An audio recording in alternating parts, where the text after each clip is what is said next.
Prototype has a long trail of hype behind it. It was delayed late last year, and the online co-op was removed as an expected feature. Now it's finally out on the Xbox 360, the PlayStation 3, and the PC, but does the game benefit from its delay, or does it fail to impress? Got him. Stand by.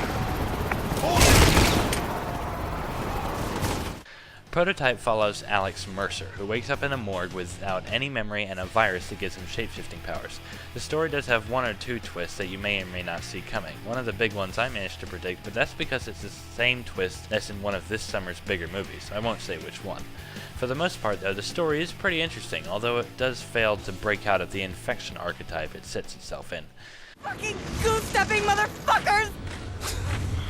You kiss your mother with that mouth? Let's get the painfully obvious out of the way. This game looks terrible.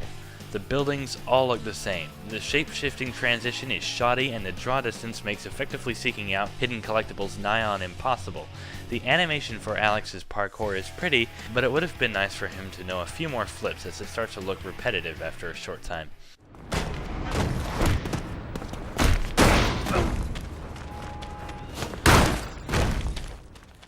That brings me to the movement, which is hit and miss. On the one hand, simply wandering around the city doing agility challenges can be pretty fun, and if it weren't for the poor draw distance, it would almost be as fun as wandering around in Spider-Man 2. But on the other hand, all the cool flips you see are completely automatic. Hold down the sprint button and Alex will navigate over any obstacle without need for further input from the player.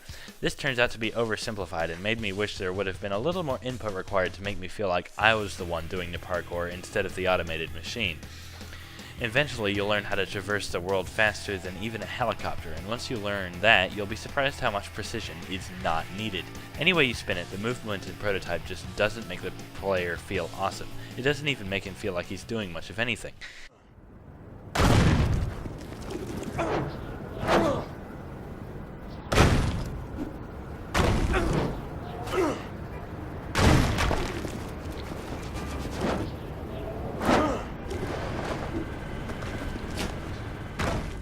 The gameplay only goes downhill from there. The regular combat is mostly button mashing, and your success rate of jacking tanks and APCs is based purely on how lucky you are and if someone will shoot you off with an explosive or not. Basic combat is actually pretty varied, but there is really way too much action going on in many of the fights for any one technique to be particularly effective.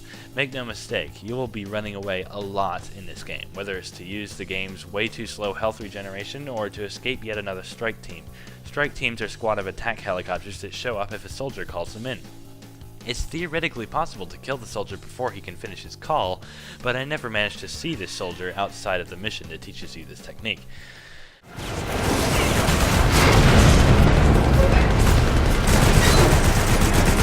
We need support and we need it now. Can we get a strike? Over.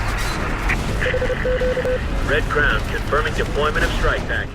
Mission design is varied, but I can't remember any one mission that was particularly fun. Most of them are either time-consuming, frustrating, or ridiculously hard. One mission has you tailing a tank who periodically stops to be surrounded by other tanks you have to take out to get the tank you're tailing to move on. This is not hard, but it is time-consuming if you want to stay alive.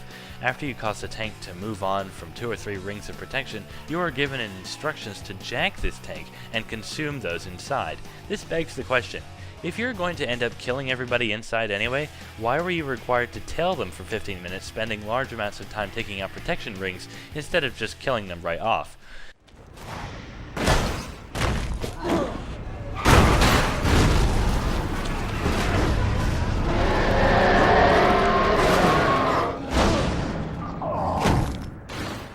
Gameplay isn't the only place in Prototype filled with useless fluff. Characters will say dramatic statements in cutscenes that have nothing to do with the current conversation, and one of the last cutscenes sees the main character forgetting about one of his main superpowers that he's been using throughout the entire game.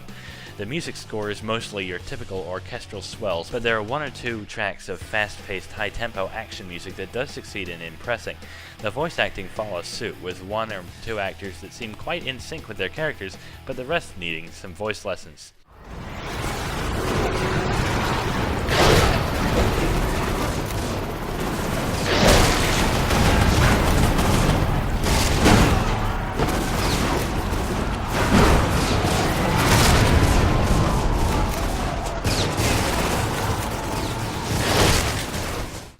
We all need to play a bad game once in a while.